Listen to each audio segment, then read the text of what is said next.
Hey guys, what's up? Welcome back to the channel. It's Cynicalex. And today I want to talk to you about PvP.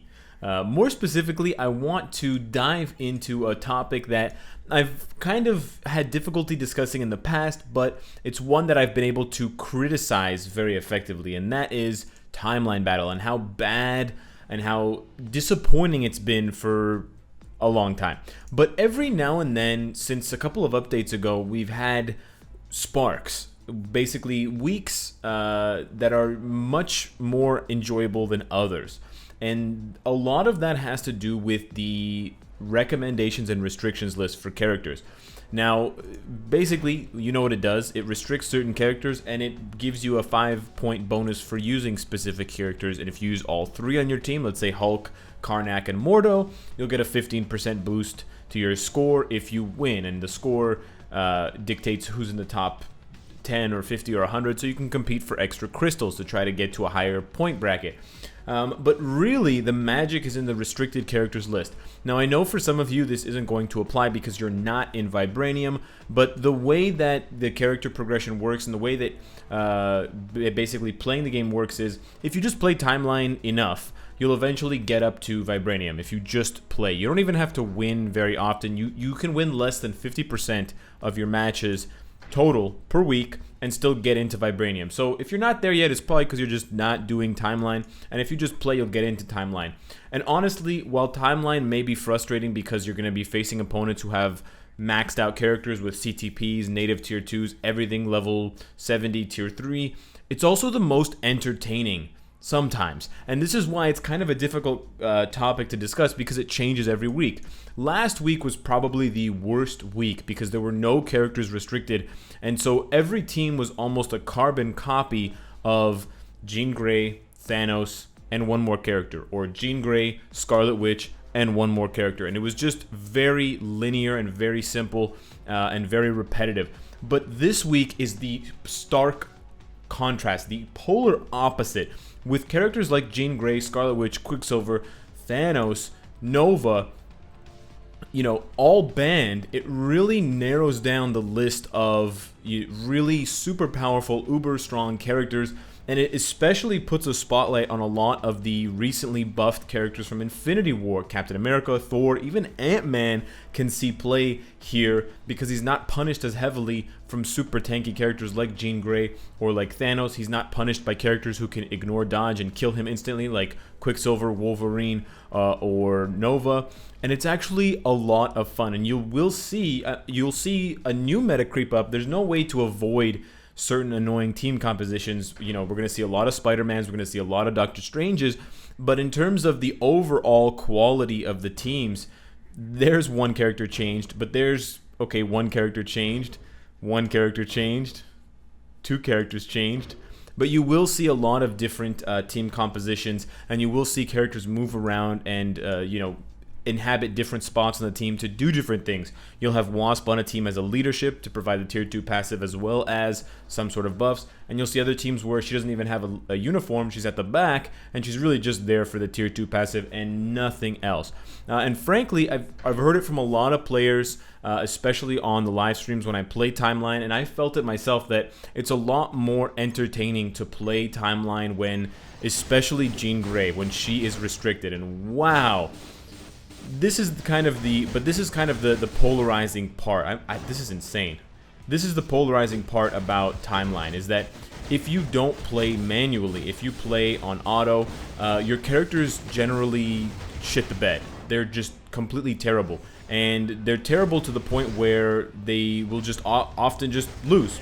Like I just lost. I just got basically soloed by Tony Stark. If I were to play this exact same opponent on manual, I would win 9 times out of 10. And I think this is where a lot of people have some frustration with Timeline.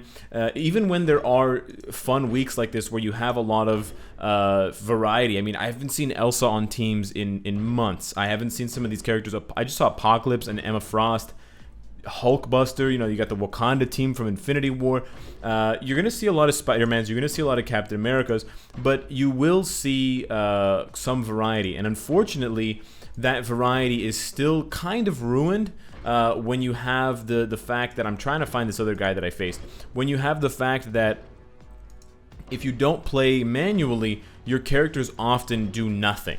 They often just stand there and die. There are certain situations and certain, just fights, for example, where you can get lucky and your characters can do well. But I find that on average, at least 50% of the time when I just let my characters do their thing, the auto-play mechanic is just horrendous. And for whatever reason, it favors the enemy team every single time.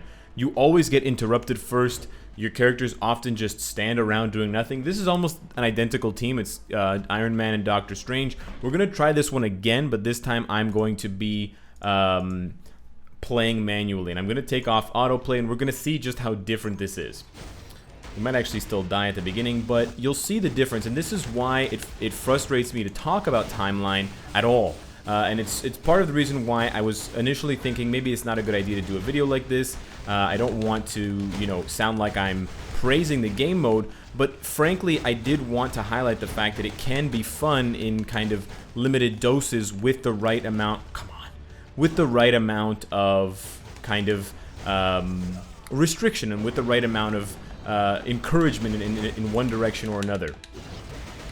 In this case, the direction is ban all of the super powerful one-shot characters like Jean Grey and like Scarlet Witch, and let us have fun with the still super powerful characters. Don't get me wrong, Tier 3 Thor can still kill a lot of characters instantaneously, but it's a much more even playing field. I don't have 2 lives when I'm playing as Thor, and if I make mistakes, I'll be punished for it. I don't have an instant heal mechanic like Jean Grey. I don't have a 10-second mind control mechanic like Scarlet Witch. And some people, frankly, want these characters to be banned every week. And I can totally understand why they would do that. Now, on the flip side, I can totally understand. I can probably hear some of you guys right now saying, Cynicalex, if you ban all these characters, and those are my best characters, I'm not going to have anyone for timeline. And that's not fair. So I don't think that the list should be...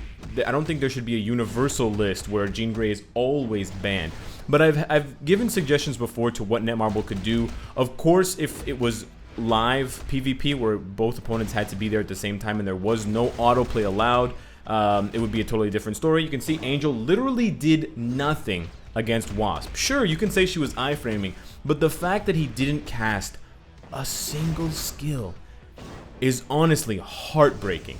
Thor, on the other hand, is doing a massively solid job, and he's actually going to solo it for me, which is fantastic, but there are a lot of different things that they could do. They could do live PvP. They could make different leagues where certain characters are permanently banned in each league, rather than having Vibranium and Platinum, which is basically everything below Vibranium is you don't play timeline. You don't play PvP frequently. And if you go to the league list, Platinum you play every other week. Gold you play maybe every 2 weeks, and then Silver and Bronze you're not playing, or you don't play, or you just started a brand new account.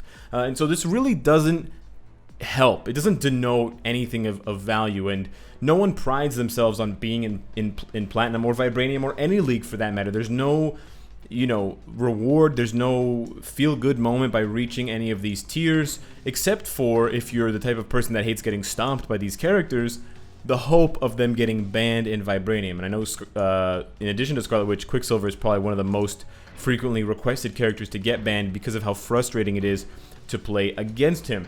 But if they made some sort of changes to the league system, or if they made some sort of changes to the way that the AI perceives opponents, so that it doesn't turn into this kind of joke of a game mode where your character just stands around getting beaten on for 30 seconds until you lose, it would really go a long way to capturing the really enjoyable moment of this game mode, which is I take my roster and I'm going to fight your roster. That's a great idea. Honestly, if Timeline was good, it might be one of the best game modes that we have.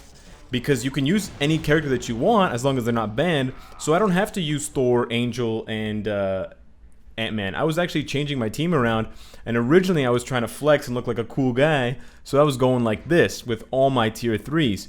Frankly, I think this is a less effective team. There's more health for sure, they're tankier, but without the Angel leadership, I get frozen by Doctor Strange, I get stunned a lot, and I get webbed up, so I have to avoid characters like Spider-Man completely. but it allows you to use so much more of your roster, and it encourages diversity and creativity. And because you have 10 or more fights per day, you can technically, if you want, do up to 30 different teams. You can experiment, you can have fun. If you're the type of person that loves comics and you love a lot of different characters, you like all the X-Men, you like all the Inhumans, you can definitely do that. And you can do an Inhumans day where you only play as Inhumans characters or teams with Inhumans for all of your timeline matches. It has that potential to be special in that way. They're just not tapping into their full potential, so to speak. Drink every time I say potential, by the way. So I wanted to highlight this both in a positive way, but also in a constructive criticism sort of way, that there's definitely a lot more. Am I really gonna lose? Let me take control here. There's definitely a lot more that can be done to improve this game mode and make it possibly one of the best. And he doesn't have guard break immunity, so I can actually just punish him and win. Boom. So I wanted to highlight that for you guys. I really wanted to get out the idea that, you know, banning these super powerful characters can feel bad if you just built Jean Grey and you want to use her in timeline, but ultimately it's better for the game. It encourages diversity, it encourages different characters, and it highlights characters that otherwise would never get a chance to play in these game modes because they get crushed.